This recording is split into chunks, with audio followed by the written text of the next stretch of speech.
So with no further ado, I'd like to introduce our third and last speaker of the day, Dr. AYESHA Zia, who's our guest, special guest for today. She's a pediatric hematologist with specific expertise in hemostasis and thrombosis at the University of Texas Southwestern Medical Center in Dallas, Texas. She received her doctorate in medicine from King Edward Medical University in Pakistan and completed her residency, pediatric hematology oncology fellowship, and subsequently coagulation fellowship from Wayne State University in Michigan before joining on staff at UT Southwestern as faculty. As a physician-scientist, the focus of her research is understanding long-term outcomes after pediatric venous thromboembolism and improving access to care and the quality of life of young women with bleeding disorders. She has developed a multidisciplinary young women's bleeding disorder program that is not only functioning well, but that's recognized across the United States as a center of excellence. And so I'm very delighted to have her speak to us on adolescent menorrhagia. Thank you, Rochelle, for that invitation. I'm thrilled to be here. The objectives of my talk are to discuss common bleeding disorders and predictors of bleeding disorders in women with heavy menstrual bleeding, highlight the magnitude of misrecognition of bleeding disorders in women with bleeding symptoms, and discuss the impact of appropriate diagnosis and of diagnostic delay on healthcare utilization in women who present with bleeding symptoms. Bleeding disorders are common in women. Approximately 2 to 3 million American women have an underlying bleeding disorder. In a cohort study of 319 women as part of a US universal data collection project, 61% carried a diagnosis of von Willebrand disease, followed by factor VIII deficiency or hemophilia carriership, qualitative platelet disorders, and a variety of clotting factor deficiencies. Estimates of bleeding disorders vary substantially among young women or adolescents with heavy menstrual bleeding. In this systematic review, the overall prevalence was up to 62%. Small numbers, retrospective data, and an inconsistent bleeding disorder workup likely explain this wide variation. In this prospective powered study that I conducted with a collaborator, where patients presented with heavy menstrual bleeding at 2 young women's hematology programs, a third of adolescents carried a diagnosis of bleeding disorder or a previously undiagnosed bleeding disorder. And of those, 80% of young women had a diagnosis of low VWF or von Willebrand disease. Importantly, menstrual bleeding pattern did not predict a bleeding disorder, highlighting the fact that bleeding disorders coexist with immaturity of the HPO axis in young women who present with heavy menstrual bleeding. So we should not disregard an adolescent with heavy periods that suggest an anovulatory pattern. Predictors of bleeding disorders in this cohort included a young age, which is not surprising, reflecting those with an earlier phenotypic expression or more severe bleeding phenotype. Surprisingly, Hispanic ethnicity predicted a bleeding disorder, even though non-Hispanics comprise the majority of females in this cohort. And this might be due to the fact that Hispanic individuals have been underrepresented in prior studies of women with bleeding disorders.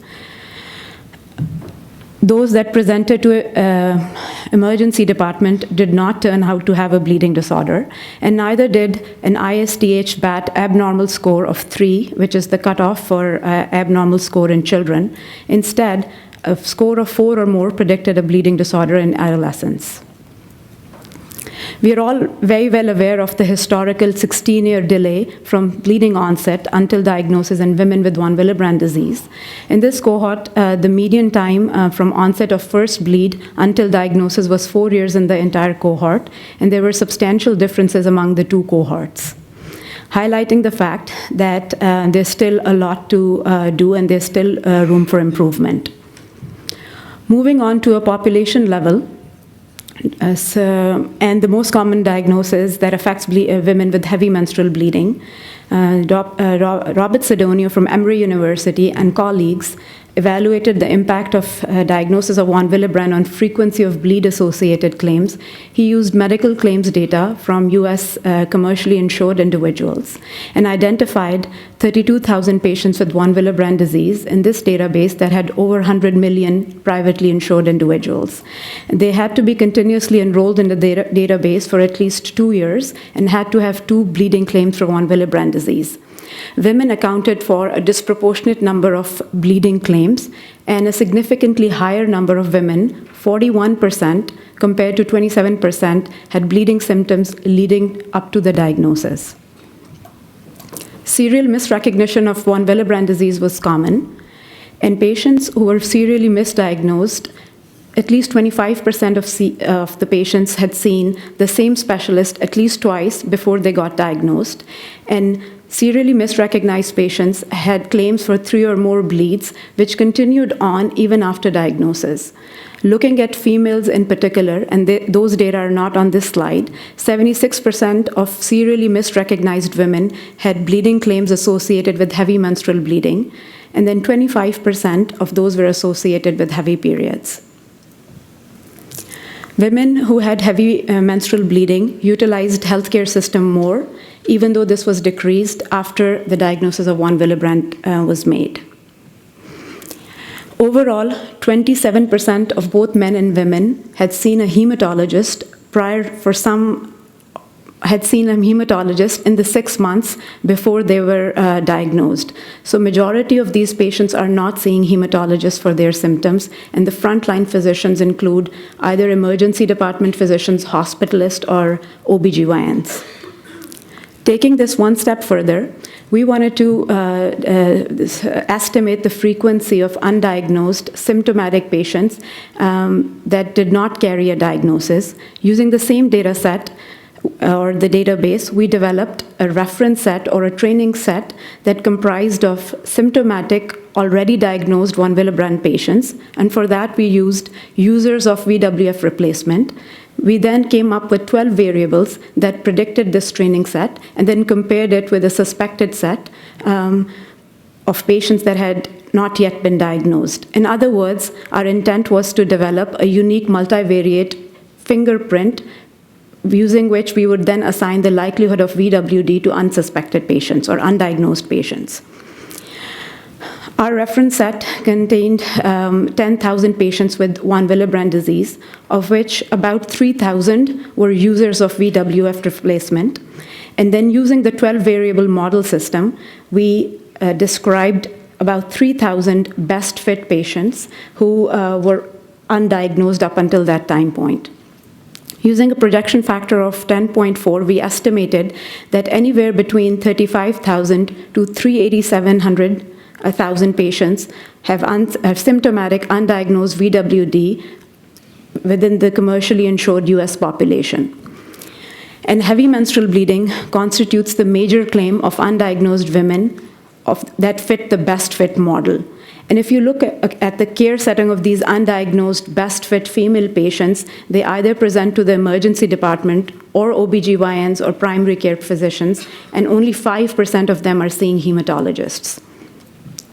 So I think in addition to the public awareness that we talked about, I think we also need to educate primary care providers who manage heavy menstrual bleeding in women so that we can optimally increase the detection rate of bleeding disorders, because we know bleeding disorders are common in women with heavy menstrual bleeding. Misrecognition is frequent, and a diagnosis of bleeding disorder improves healthcare utilization. I think with that, thank you for your attention, and I'll be happy to answer any questions.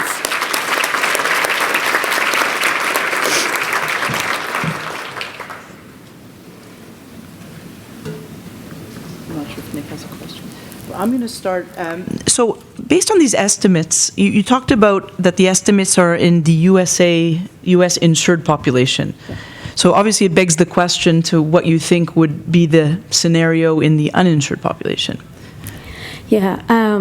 In other words, I'm not very clear on what percentage are insured versus uninsured. So those numbers, are they going to be inflated by 2 times, by 3 times?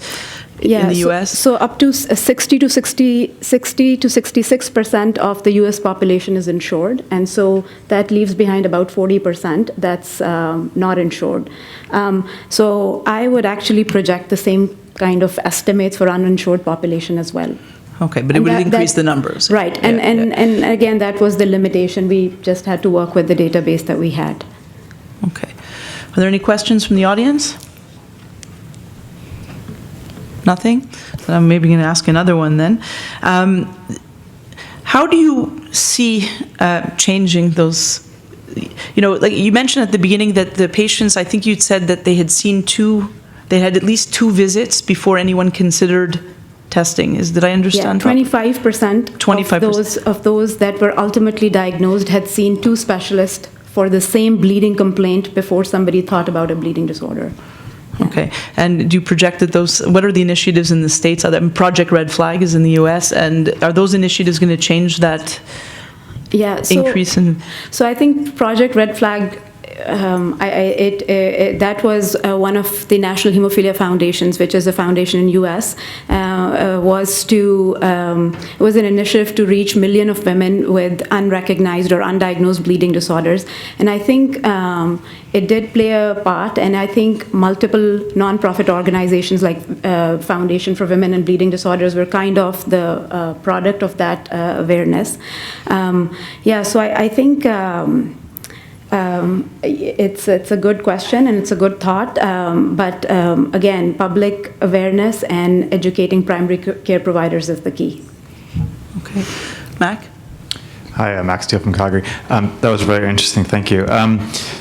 Just wondering, so I kind of missed it, but I'm guessing this data set was from either like an insurance database set for... Medical claims database. Okay. So I'm just sort of thinking it would be interesting, have people looked at perhaps the idea of the healthcare cost for these group of patients with, undiagnosed versus diagnosed patients? That might be interesting.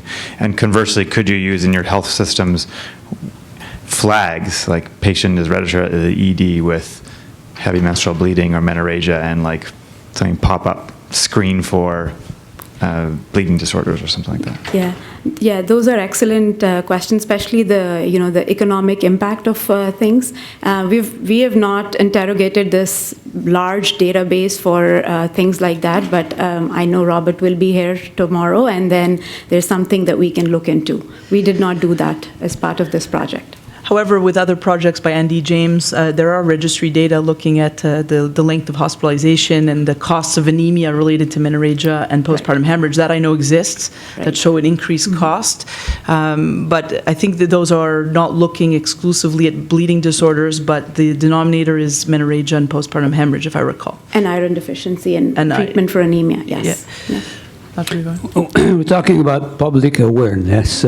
Now, what is it, in fact, actually been done for public awareness on bleeding disorders in women, namely von Willebrand disease?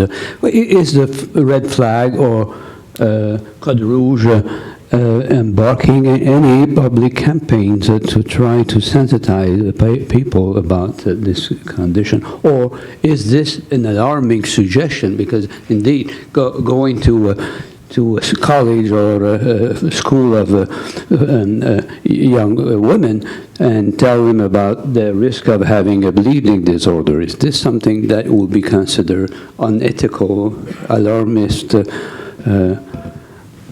nonsense? Yes. Well, I'll let you answer. Yeah, so we have the Project Red Flag, and then we also have Healthy People 2020, which is also one of U.S. federal government's initiative to build a healthier nation. And one of the health area topics is to increase the number of providers who think about bleeding disorders and who refer and test patients for von Willebrand disease.